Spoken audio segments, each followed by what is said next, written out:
disqualified from the skills challenge after finding a loophole in the rules.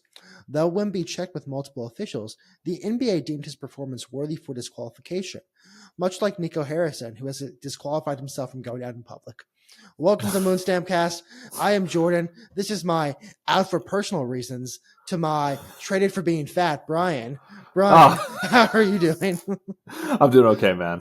Last stretch for wedding stuff. Yeah, no, couple weeks to go. You're almost done with that. This is your playoffs right now.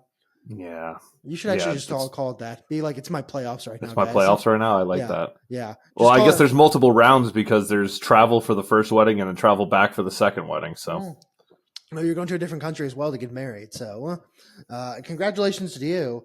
I don't know. I was going to make a joke about that, but I can't think of a single joke. It's been a long ass day. Speaking of long ass things, the Alex Bregman saga finally over. Sadly over for. I don't know. I'm not sad about this. Sadly, yes, it sucks to see him go. Sadly, for not paying him $40 million a year.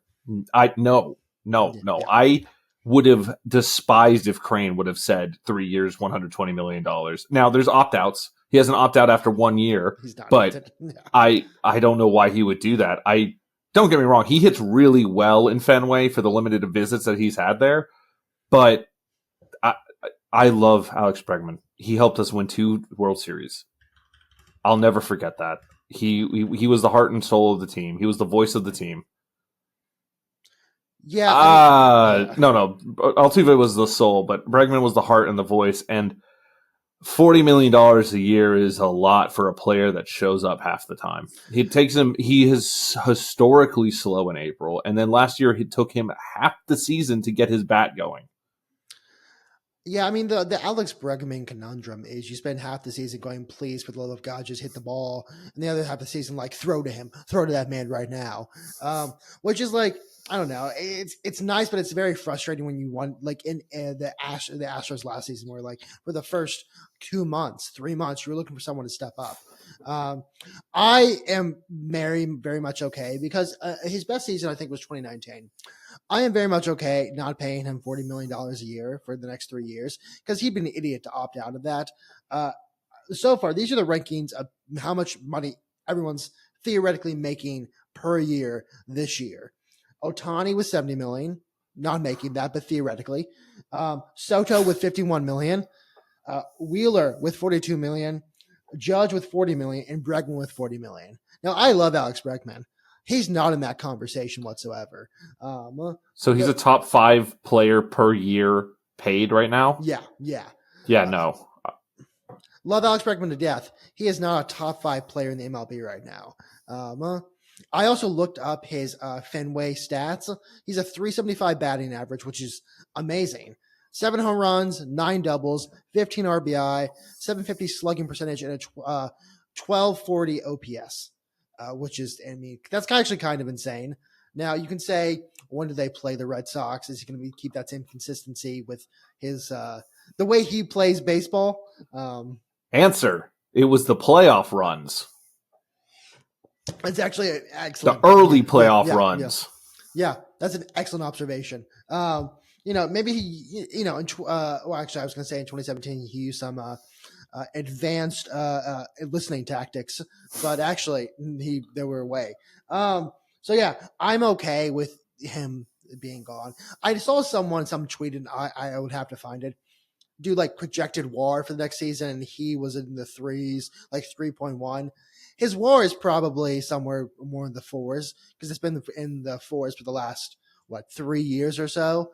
So yeah, I'm not disappointed he left.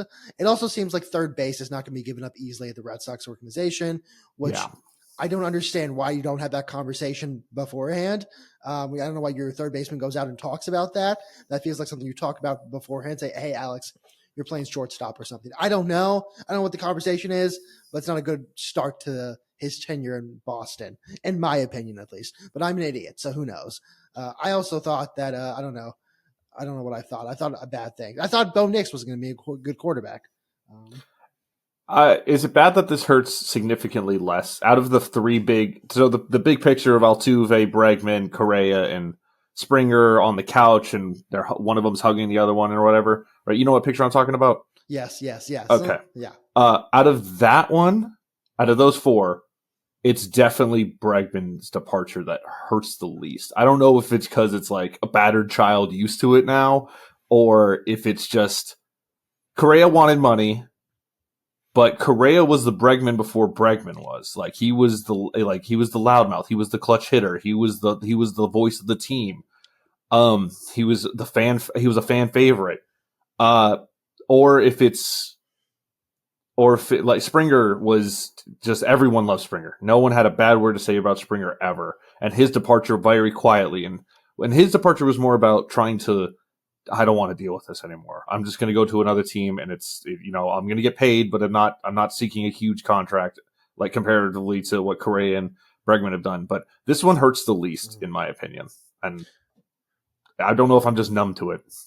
I will argue, I think that Correa's hurt the most and will continue to hurt the most because it was like in the cycle of Astros leaving, he was the first to go. He was the one we all wanted to stay. He was the one who was friend. Are you looking at me like I'm crazy? Am I crazy? I think Springer left first. Was he? Okay. Never mind. He was the second to go. But I don't know. With Springer, I understood why he left. I also wasn't torn up with Springer leaving. I don't know. I like Springer. I just wasn't torn up with him. But something about Correa, I think it's something maybe about the heart and soul aspect of it. I made that video of him and Altuve like months ago, which I need to repost again at some point to get more views. I thought that was a really cool video. But yeah, no, I don't particularly. I don't know. I'm not hurt right now. I think it's like a breakup you've seen coming for the last year. Like for the last couple months, people have been like, yeah, he's gone, right? Same with Kyle Tucker, which I didn't love that he, got traded, but I understand why he got traded. But for like Kyle Tucker and Bregman, we both kind of had the year to be like, hey, this is probably goodbye. Whereas with Correa and Springer, I don't think we actually had that moment where we're like, okay, this is goodbye. I thought everyone thought we were going to retain those two. Yeah. And we didn't. Well, with Bregman, we were like, we're not making any ground. Tucker, I thought Tucker was gone since last offseason when he didn't show an inkling of wanting to sign here. I thought, all right, that's it. He's gone. I will say for Tucker, at least we got assets. And I guess the big thing between Springer and Bregman is before we knew they were gone, with Correa and Springer, we didn't have this. With Bregman, we did. We knew who the replacement was. We had already all right, we're going to make deals. We're going to have our team. We weren't scrambling to try and find a replacement. I mean, we had Jeremy Pena for Correa, but I love Pena. He won us a World Series. He World Series MVP. But it took it. No one was sitting there being like, yes, all right, this is going to work out. 90% and people were lying to you if they thought this. 90% of fans were like, okay, so we know this guy's got some hype, but he's got to fill Correa's shoes, and then he did and more. But I feel like there's less of a question mark about what's going to happen this year with that position. And I don't know. I'm not. Is a full year of Paredes better than half a year of Bregman? Is the big question. Yeah. I mean, we'll have to see. I looked up what I had said about the Kyle Tucker trade. But I would say more importantly, what I talked about with the market that was set by Willie Adams, Willie Dames, and Juan Soto. And I feel like it's the Bregman money makes sense given how much both of those guys made. I still don't think you should spend that much money on him, but I will miss Bregman for half the season. He is not ever going to return to his 2019 form. I don't think you should have walked him year. Which is like every year really, but like I think that was the year where, MVP finalist, I believe. Yeah. So I'm sad to see him go. Like you said, I don't think we don't have like the new guy on the block yet. We don't have a guy that we can maybe trust. But I think the Astros organization has also changed significantly since even Correa left. Since Correa left. I mean, in the last couple of years, we've seen something crazy. So I am sad to see that go. But it's like the Stalin picture with Altuve. All his friends are gone now. So it's just him left, which is probably how it's going to end anyway. Always going to end. He was going to be the last one here. Yeah, including Verlander. Verlander's on the Giants, and he's already giving their young bucks some advice, which was pretty cool to see. I don't know if you saw those videos. No, I did not, but I can imagine that's probably. I mean, that's what he's brought in to do at this point. No offense to Justin Verlander, but his ending of the Astros wasn't what I would call magnificent. I feel like if you sign him, you kind of have the understanding of, hey, he's gonna be fine. May not be the best pitcher, but he will help your young guys. If you have a younger roster to kind of get them in tune. But yeah, last thing on this though is Vlad Jr. apparently wants to go to the Red Sox. So if I'm the Red Sox, I'm like, got myself a good couple of years coming up with some power hitters.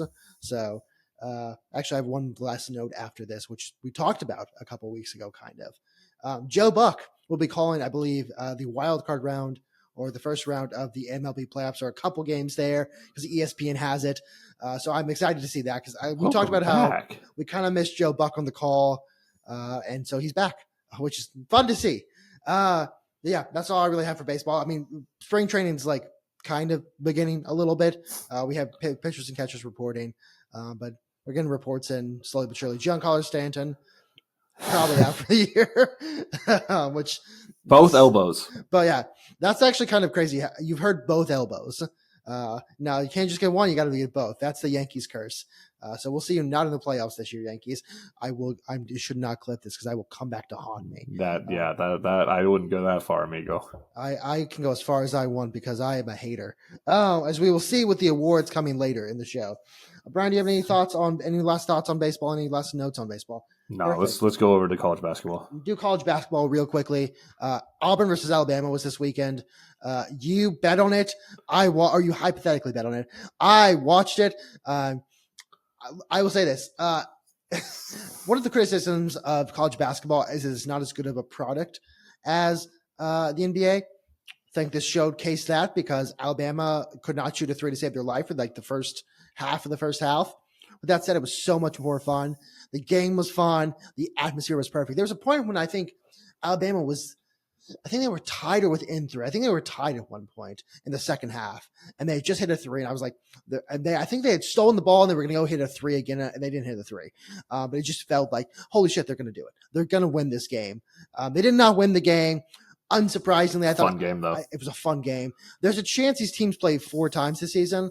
They're playing at least twice, or they're playing at least once more, at least. There's a chance they mean the SEC play the conference championship.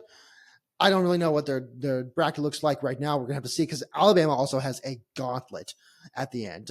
I don't know if you've seen their end of their schedule, but they play their last 3 games are Tennessee, Florida, Tennessee who's 5, Florida who's 3, and Auburn again who's 1 right now. They also play Mississippi State at some. I mean Missouri. Mississippi State, I think Missouri is 24, maybe. Mississippi State's like 22. I mean, they just have a gauntlet of games. So who knows where Alabama's going to end up? Because that's just a hard schedule to deal with. Even if you're the number 2 in the country, that's a hard schedule to deal with. So my condolences to Nate Oates and the rest of the team for everything they're going to have to go through. As my boss told me, he goes, I'm happy Nate Oates lost, and that seems to be prevailing among many SEC fans. UHA versus Arizona played each other. Very fun game.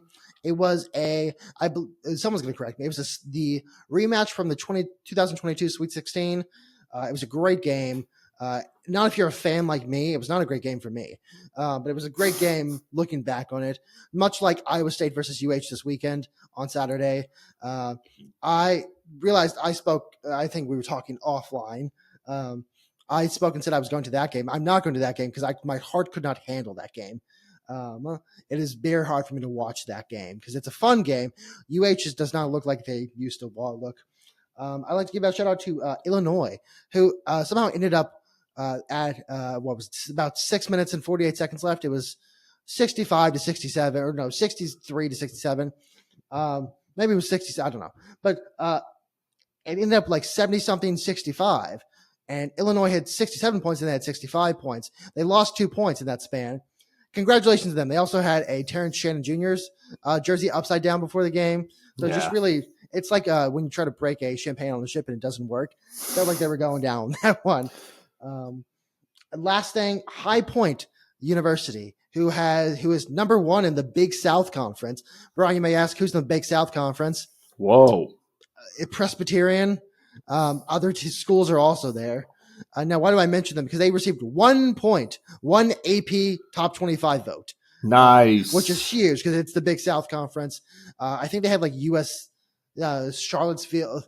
It's like University of South Carolina, Charlottesville or something like that. I don't know. Just like no schools that, you're not really going to pay attention to. Congratulations to them.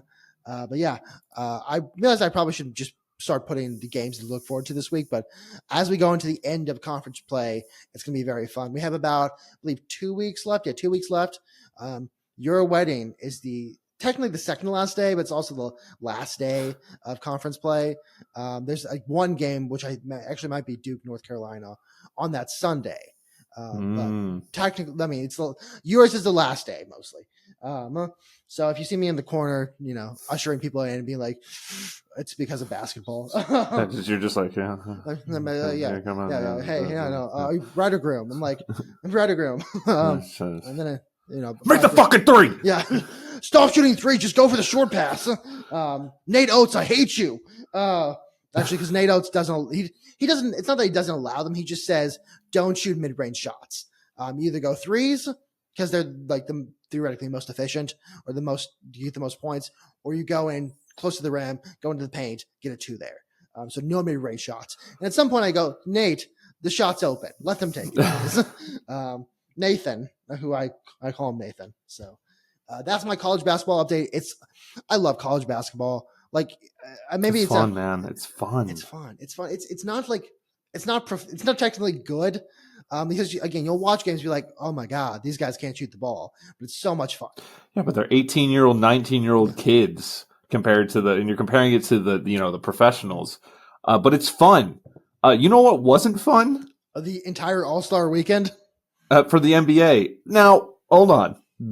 I don't hate the new All-Star game format. First to 40. It looked a little bit more competitive because Wemby was actually like playing defense. It was actually kind of funny. He had like 4 blocks.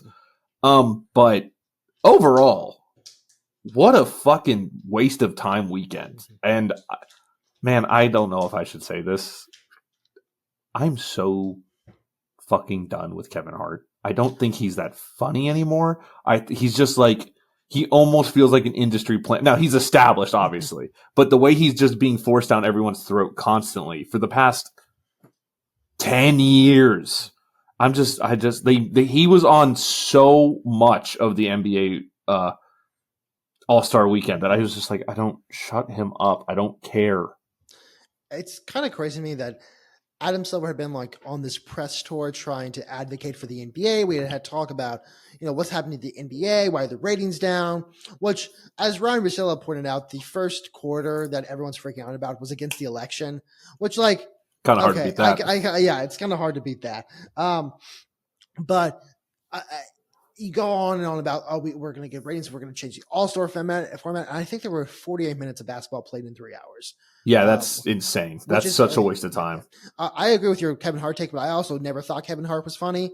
For context, I think Norm Macdonald's the funniest comedian of all time. So I don't know if I get a say in I can respect that. Mainstream comedians. But yeah, Dave Chappelle for me, but okay. I can respect Norm Macdonald. The thing with Chappelle, we can talk about this later, but I think with Chappelle is I think Chappelle gets way too preachy at times. Not in terms of like what he says, but in terms of like the way he structures his stuff. Like I don't need everything to be a 10-minute story. Like just tell me the joke. Now, real quick on the Chappelle thing, I do think that his weird war against transgender people is.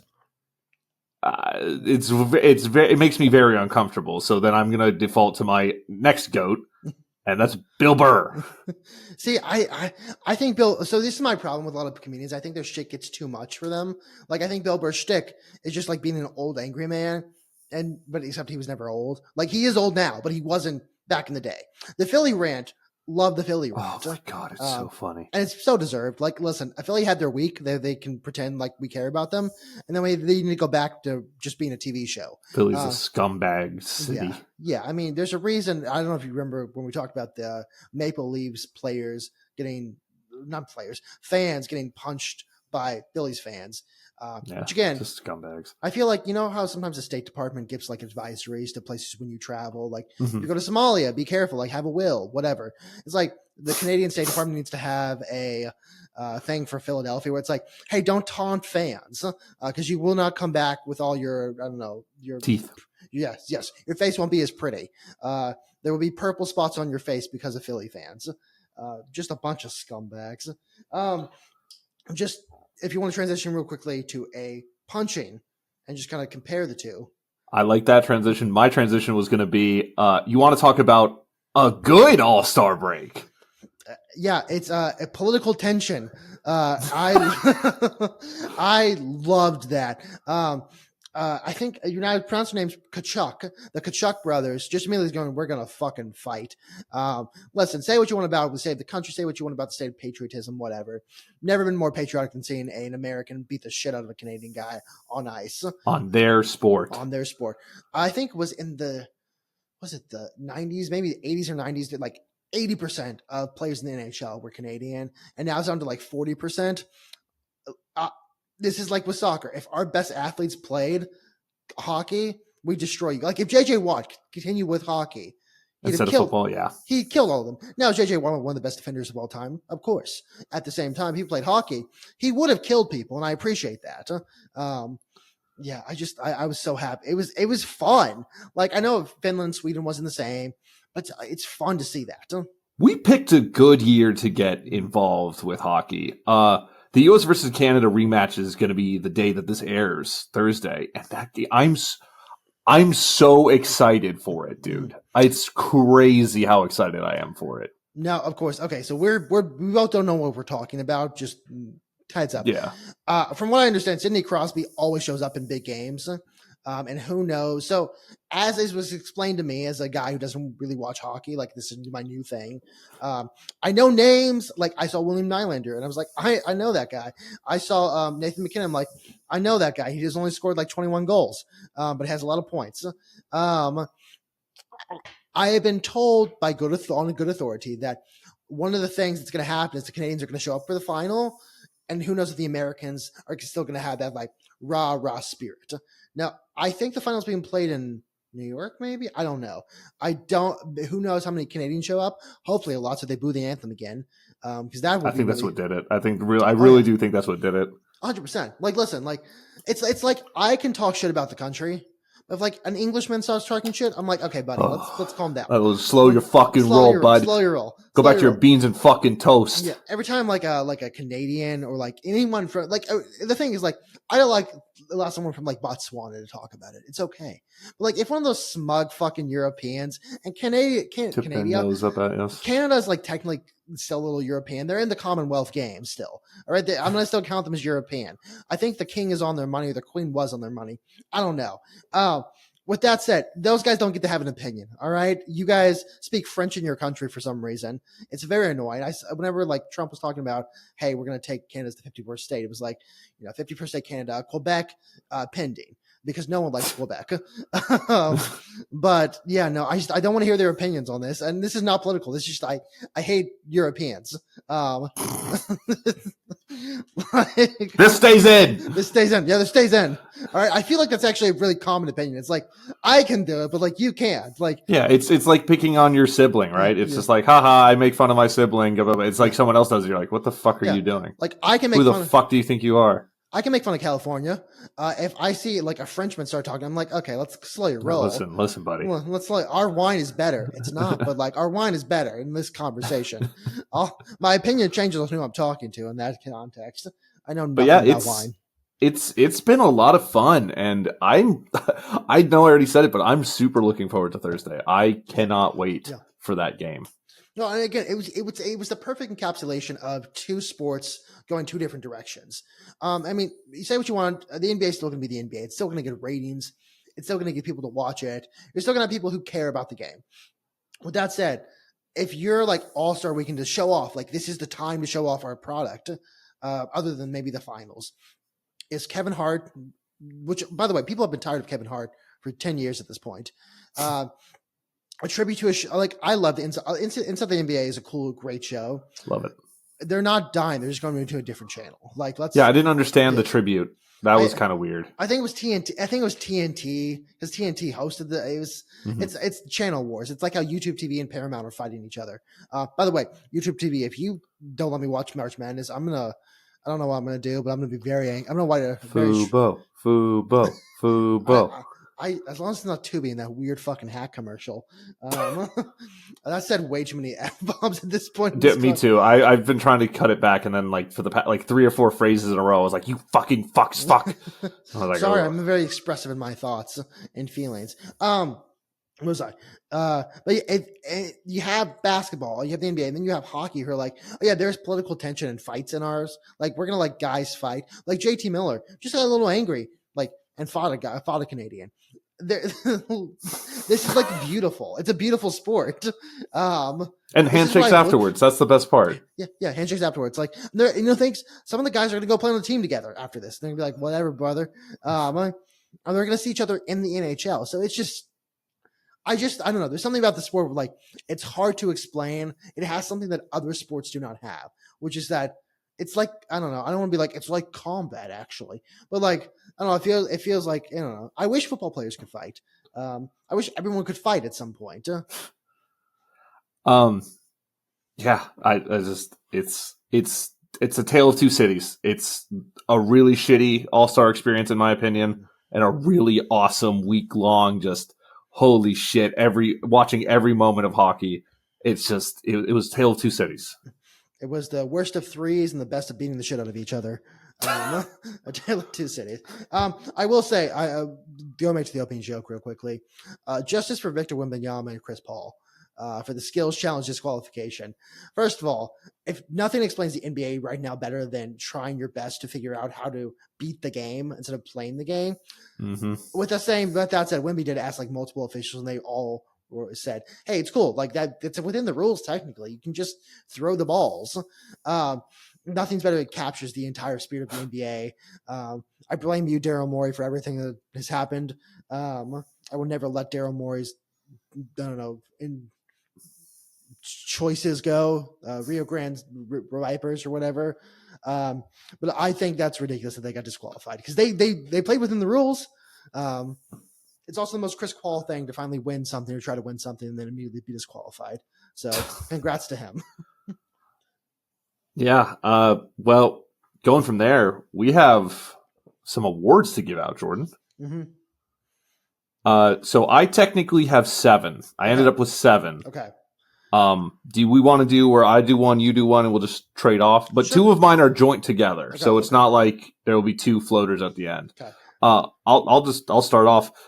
This is the reminder of how good they are award, and that is Lamar Jackson and Derrick Henry. Lamar threw for 4,172 yards, 41 touchdowns, 4 interceptions, ran for another 915 yards, and rushed for another 4 touchdowns. A little bit overshadowed because he didn't win the MVP. Let's not forget how incredible of a season that is. That's crazy.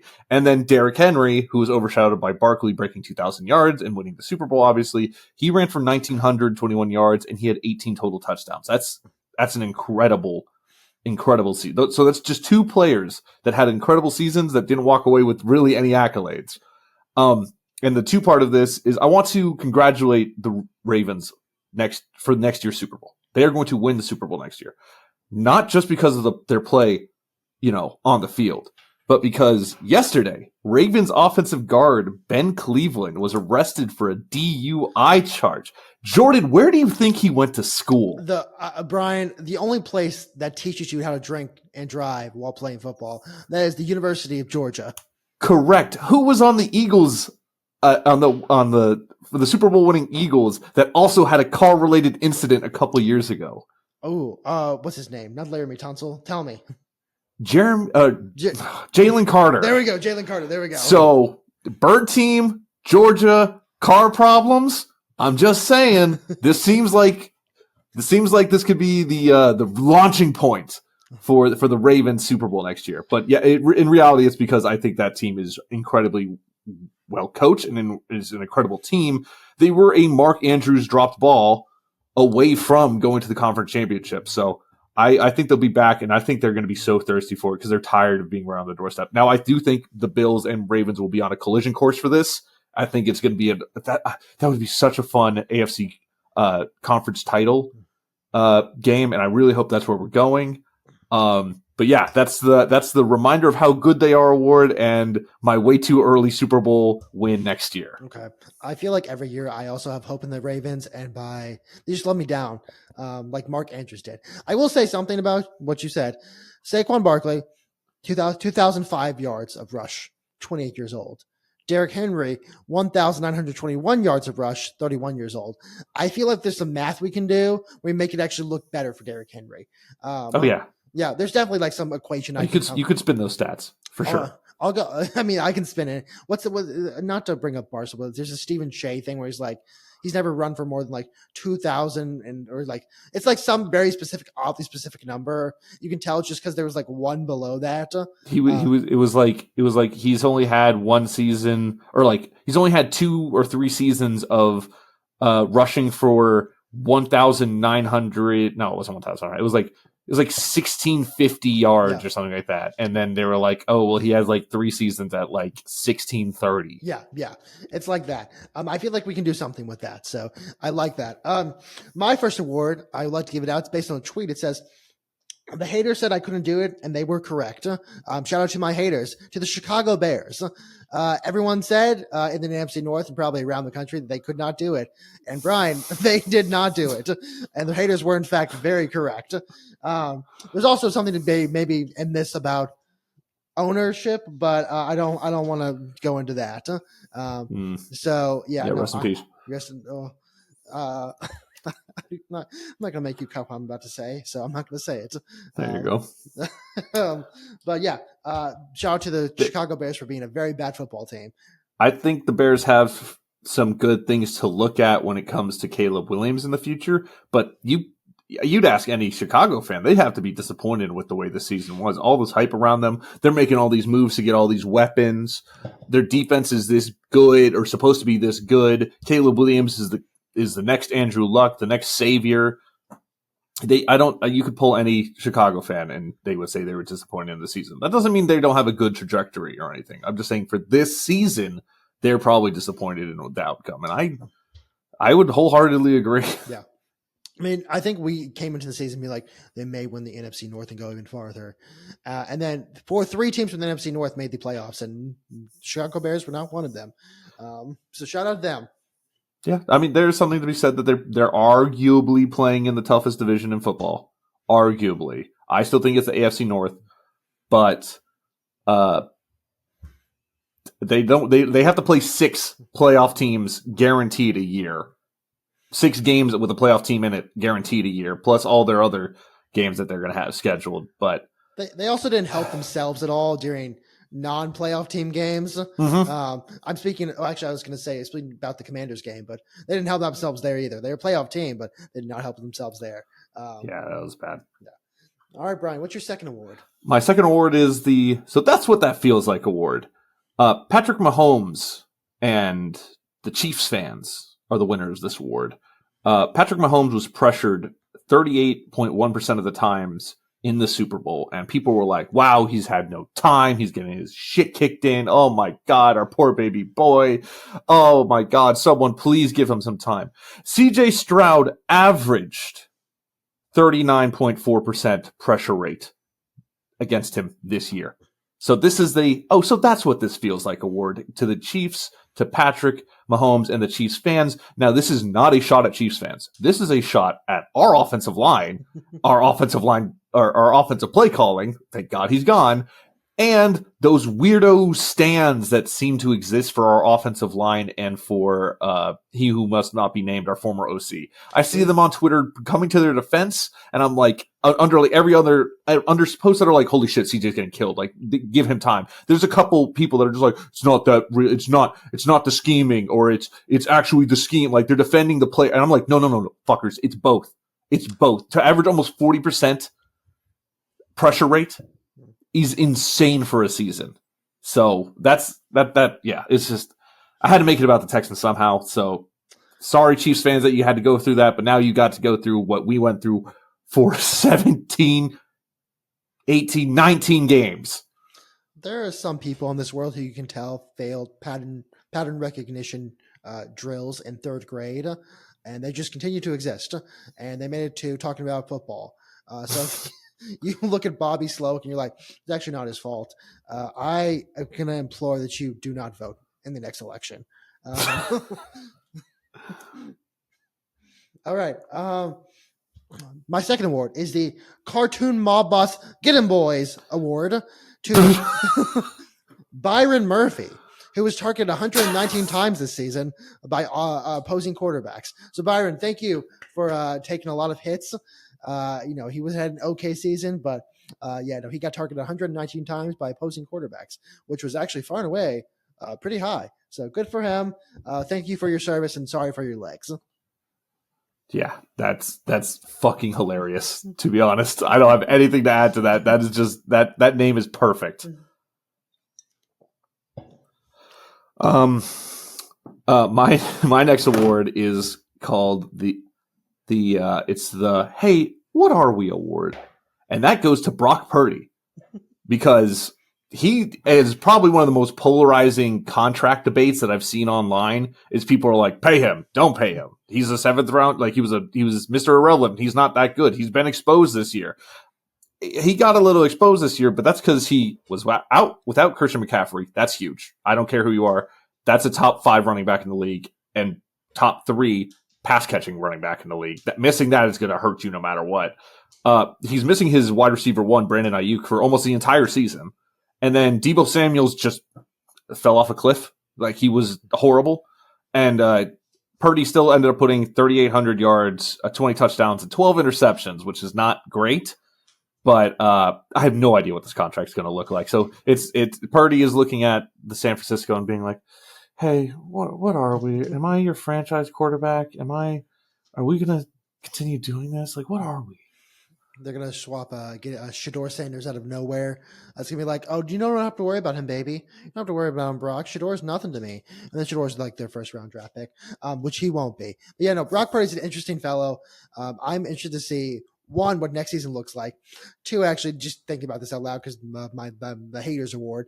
It's funny that he almost got to 4,000 yards without any significant receiver core, and the Bears still have not had a 4,000 yard passing quarterback in their entire history, entire career. So I don't know. Yes, I do have one more thing on this. John Lynch owes his job to Brock Purdy. By the way, He owes him everything, because the amount of first round picks they gave up for Trey Lance, and they drafted Brock Purdy in the same draft, and Trey Lance was then traded for like a 4th round pick. Like Brock Purdy saves his. No one talks really about how much of it. Like, they're like, they blundered on Trey Lance, and then they move right on because San Francisco's been relatively successful. If Brock Purdy doesn't do what Brock Purdy's done for the past 3 years, everyone's like, John Lynch has to get fired for that Trey Lance thing. They gave like 3 first-round draft picks and I think like a 2nd and a 3rd for Trey Lance, and then they shipped him off for a 4th after playing like, I think, 4 total starts. Yeah, no. I mean, that's kind of like one of those things where someone, I think it was it a Bears? I don't know, someone fan who was like, hey, so people just need to do the Texan strategy and draft a good quarterback. It's like, oh yeah, no, that's so easy. Yeah, just draft a good quarterback. That's brilliant. It's like hey, if your first quarterback doesn't work out, just draft a good one at the end. So yeah, no, congratulations to John Lynch for having a job in this economy, in San Francisco, in this economy. Kind of hard, so good for him. He doesn't have to learn to code. Actually, you should learn that. That does not help people right now. My third award is the Okay Buddy Award to Aziz Al-Shair for posting as the Joker on social media after a 3-game suspension for punching a guy. So congratulations to you. I'm still very concerned about you as a person and on the field, because you punched multiple people on the field. But okay, buddy, to you posting yourself as the Joker. Yeah, that's a top 5 team that I cheer for cringe, or player that I cheer for cringe moment ever. Like, I was, as soon as I saw that he was posting about being the Joker, I was just like, this is the Texans Letterman game all over again, where all the Texans players showed up wearing Letterman jackets with JJ Watt. I was just like, no, unless you win it all, this is a horrible look. Like, if he wins it all and If we would have won it all this year, and he like shows up like in a Joker costume at the parade and stuff, phenomenal, bang, great, bang. Like hell yeah, bang, dude. But or if like the Texans would have won that year with the Lettermans, and we would have won it all, and then they all show up to the parade in the Lettermans. When you lose after doing stuff like this, you look like a fucking clown. You are the Joker, but not like the scary one. We're talking like, what was it, Jared Leto? Yeah, the Jared Leto, like, cringe Joker. Or whatever the fuck. Yeah. That's the Jared Leto Harley Quinn, like, he was his queen and she was his king, or she was his queen and he was, I don't know. If you are terminally online, you know what I'm talking about, huh? Yeah, no, I completely agree. That was yeah, okay. Yeah. It's more like whenever someone posts a Joker, they're usually just a cringe person and like they're like in JRTC or something. But it's, you know, it's just worse when you're a professional football player and you're posting this Joker. After again, you did like assault people. Like this isn't. It's not like you did anything. Like it wasn't like, I don't know, like a late hit on the quarterback or something. You punched people, buddy. So yeah, pretty cringe. If you actually name it the OK Buddy Cringe Award, just for Aziz, just for you, buddy. My next one is another two-parter. This is the second two-parter. It's the Please Get This Man a Defense Award. Everyone and their mother sees this coming, and that's Joe Burrow. 4,918 yards, 43 touchdowns, 9 interceptions. That close to being 5,000 yards. Please get this man a defense so he can be playing in prime, like big playoff, high octane games again.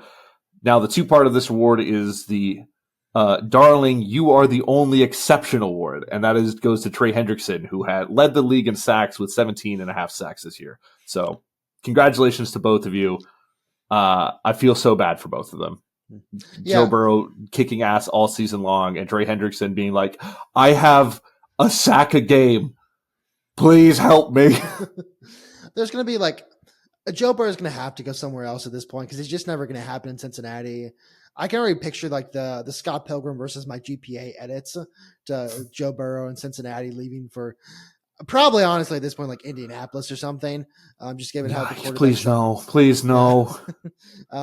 I mean, there's not actually a good line there either, so who knows where he's going to go. Maybe he goes in, 49ers and replaces Brock Purdy after he ships himself out to the Cardinals. Actually, that's not actually a horrible prediction. I'm going to keep that in for myself. Brock Purdy, the Cardinals, calling in 2 years. My fourth award is the Steve Jobs Award for claiming all the credit while someone else does all the work to Jared Goff, who had 2,635 yards after catch this season. So his receivers get a lot of the work after the ball was thrown. Now, I'm not insulting Jared Goff. I need to be very clear. I'm just saying yards after catch that was 300 more than everyone else in the league. So, Steve Jobs took credit for, the Bill Burr joke of like, get in there and put music in a box. It's taking credit for the iPod and the iPod Nano and the iPhone when he just yelled at people. Jared Goff just threw the ball and people did all the work. Not saying that for real. I'm just saying that's what the stats indicate. That's what the award is. This is not a real award show. I'm pretty sure Patrick Mahomes led the league in yak 2 years ago when he won the Super Bowl. That's why I'm just kind of like, yeah. But it is fair. It is fair. He leading the lead in yak by several hundred yards speaks on its own. I'm gonna be honest. I originally called it the Cuck Award, the Cuck Chair Award, but I called it the Steve Jobs Award. Jesus. My last award is the Return to Form / Same Old Song and Dance, and that goes to Kyler Murray. I'm going to read some stats to you real quick. 3,722 yards, 20 interceptions, or 20 touchdowns, 12 interceptions. 3,971 yards, 26 touchdowns, 12 interceptions. 3,787 yards, 24 touchdowns, 10 interceptions, and 3,851 yards, 21 touchdowns, and 11 interceptions. Those are his 4 non-injury years in the league. Bro, it's return to form because those first 3 were his first 3 years. Past 2, he's been injured. This year, pretty healthy year. 20 to 26 touchdowns a year. 10 to 12 interceptions a year, and anywhere from 3,722 to 3,971 yards. It's the same thing. I'm sorry. It's the return to form. This is the same old song and dance. The Cardinals have to be in QB hell because he's just good enough to be like, I can believe, but he's never good enough to do anything, like to take him to the playoffs, to take him far into the playoffs. They're in purgatory. They're just good enough not to get a top pick to get like the superstar quarterback off the list, but they're never bottom of the board being like, I don't care about picks. We just met on a playoff run. It's incredible. His KD has to be like 0.90 or something, where he's like good enough that no one yells at him, but not good enough to where anyone picks him as like the team leader. That's sad to see as a Cardinals picker this past season. I will say, Brian, you're going to watch this back and you're going to realize why I was laughing so hard. Because I was trying to I was like this because, the Cardinals are my team. I was trying to make myself cry. So I got a water bottle. I just did that, but it went way too hard and it's right over my face. I don't imagine it looked very good. So I was laughing because there was water running down my shirt is like wet now. I can see it. Water running down my face as I was like, oh my God. So he's just the same player. He's the same player. Just, what you're going to get out of him. Now, I did say that with Marvin Harris Jr. maybe developing and taking a step, he was a disappointment this year. Let's be honest. Yeah. But with him hopefully taking the step up to be a top 10 receiver in the league, maybe that opens things up more for Kyler Murray. Right now, it's the same old song and dance, man. Yeah. I mean, the thing with Kyler Murray is you know what you're going to get. He's going to be there forever. I mean, even since his first season, there's been no improvement. He has those moments where he shines. Those are just moments. So at the end of the day, I when I say Brock Purdy to Arizona in 2 years, I mean it. I don't see Kyler, he's going to, what's going to happen? He's going to go out and have a great backup career after this, maybe, or I don't know, become a streamer full time. Ray Navarez Jr., that's for you. Oh boy. Bless up. All right. I have one last award, Brian, and it's the least clippable award we have. It's called the January 6th award. Going into somewhere no one wants you to go, but Trump's involved somehow. I'll give that award to Brock Bowers, who scored 5 touchdowns this season, did the Trump dance in the end zone. So congratulations to him for his January 6th award. I almost gave it to Calvin Ridley, who also did the same thing, but he only had 4 touchdowns. So I'm surprised you didn't give it to you gotta be kidding me. Leave it in. I'm leaving it in because never mind. I'm surprised you also didn't have defensive end for Nick Bosa. Well, see, they didn't make the joke. Well, the joke was you're trying to get into somewhere someone doesn't want you to go. Okay, fair enough. Well, he was invading an interview. He was. I almost give it to George Kittle because of that, because George Kittle just smiled. But Brock Bowers did the touchdown, and he also, went to Georgia. So I imagine, he doesn't, whatever. I was trying to make a drunk driving joke, but I couldn't come up with one quickly enough. But 5 touchdowns this season for him, which is actually a pretty good rookie season, especially for a guy who plays tight end. But he did the Trump dance in the end zone, and so somehow Trump was involved. That's how I got that award. So congratulations to Brock Bowers. We'll see if that award continues to next year. I liked doing these awards. I like coming up with them and just finding the dumbest possible stats I could find. I might try and come up with 1 or 2 just for next week, just because I had a lot of fun coming up with them. But I'm not going to press it. I'm not going to press it. If they come to me, they come to me. If not, but I'm excited to do this again next year. Maybe next year when we are going to try and have 2 shows a week. We're gonna have a football show and then a rest of sports going on show. Maybe we'll try and have basically our whole final football show be that. So just fun awards. And we can do what we should do, and this is me spitballing on the podcast, is we'll do our actual awards, like who we think the MVP is, who we think who had the best receiver, blah blah blah blah blah. And then at the end, that'll be the first half. Second half is here's these fucking weird awards that we came up with. We'll have like one like we do every year for ourselves. I like that. Like the Steve Jobs Award or something. That's a pretty good one. And then from then on, we'll just like make up new ones every year. So I like that idea. We'll see if we get the 2 shows going next season. But football season kind of over. I know we talked about possibly doing kind of team breakdowns. We'll probably discuss that off pod, see what we want to do with that. But probably we'll have a little bit of football here and there throughout the season. We'll also get football news, and especially as the draft comes up, we'll have things to talk about. You just reminded me. I have football news. Oh. This is the last thing I have. Andy Dalton re-signed with the Carolina Panthers for 2 years, $8 million. Good for Andy, honestly. Wow. Get paid, dude. My Ginger King. How old is Andy Dalton at this point? Not young. He's 37 years. Oh my God! So he's playing not young. He might be playing. Hey, good for you for getting a last little $8 million thrown your way, man. He's going to be 39 when that contract expires. Actually, yes, he's been 39. I mean, if he goes one more year after that, he's got 40. That's kind of a Brady number. So yeah, I mean, we need to start talking about Andy Dalton in the Tom Brady conversation. Definitely. Yeah. As they both were old and played quarterback. So, all right, Brian. Any other news you have this week? Anything else that comes to you this week? Nah, that's it for me, man. What I wanted to share was so when I drive home from work, I use 45 North, but I'm going south, and there's a billboard there from the Houston Dynamo with the 2 MLS Cup championships they have. They go 2 times better than Dallas. Which I just appreciate as a concept. If you know anything about MLS and Houston Dynamo history, those are very tentatively San Jose's. Also MLS Cups because we moved them, they moved here. Like right as their team got good. Shout out Brian Chen. He has a bar. Good for him. He was the general manager for the Dash. I don't know if he is anymore. I know that he was going to get like traded for an expansion draft and just retired instead, which honestly respect that king. That's the Eli Manning school of not going somewhere. Soon to be the Travis Hunter and Shedeur Sanders school of not going somewhere. But yeah, that's the last thing I have there.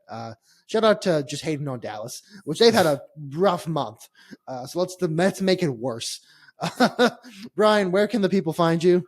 You can find me across all social medias at Auric Polaris, AuricPolaris. God, I just can't do it. It's such a weird mouth formation.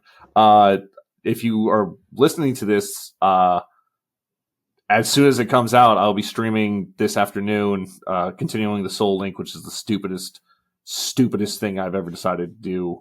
It's just pain. That's all it is. It's just pain and suffering. I made Pokemon the hardest thing. I miss Bloodborne. I miss Elden Ring. I miss these things. And it's not been going great. But Jordan, where can the people find you? Find me on Jordan's Thoughts on Twitter, and then or X. I probably should start calling it X at this point. No. I just can't. I still type in Twitter when I go to it.